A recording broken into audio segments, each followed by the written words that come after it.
आपण माने देखिथिबे दूरदर्शन परदारे जेतेबेले बड़ दांडरे लक्ष लक्ष भक्त माने बड़ कहले सही जगतर नाथ जगन्नाथ को दर्शन करबा पई आसंती सेतेबेले दूरदर्शन परदारे ई सत्यानंद दास महोदय अति सुंदर भाव रे जगन्नाथ संस्कृति को प्रचार प्रसार करुथांती।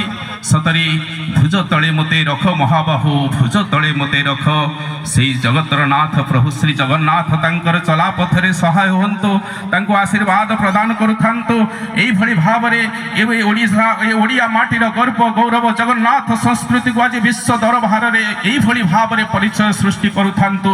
पूज्य आज मध्य मने पड़े आमे मध्य सेई गजपति महाराज को मध्य अनुष्ठान दिन थिला 20 वर्ष तले एई परिवेश रे आमे मध्य पाइथिलु पुरीर गजपति महोदय को आज मध्य लागुची सते जेपरि जगन्नाथमय होई जाईछि। ई चौद्वार सरस्वती शिशु विद्या मंदिर केवल ये शिशु विद्या मंदिर कहीं सारा ये चौद्वार अंचल आज निजको गर्व करे एई भली जने पुण्यात्मा एई भली जने पवित्र आत्मा को पाई आज आमे तांका पाखरे नतमस्तक आज आमे तांका पाखरे कृतज्ञ।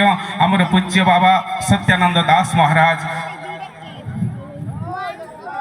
समस्ते जय जगन्नाथ स्वामी नयन पथगामी भव तुमे ओं नीलाचल निवासाय नित्याय परमात्मने बलभद्र सुभद्रायां जगन्नाथाय नमः।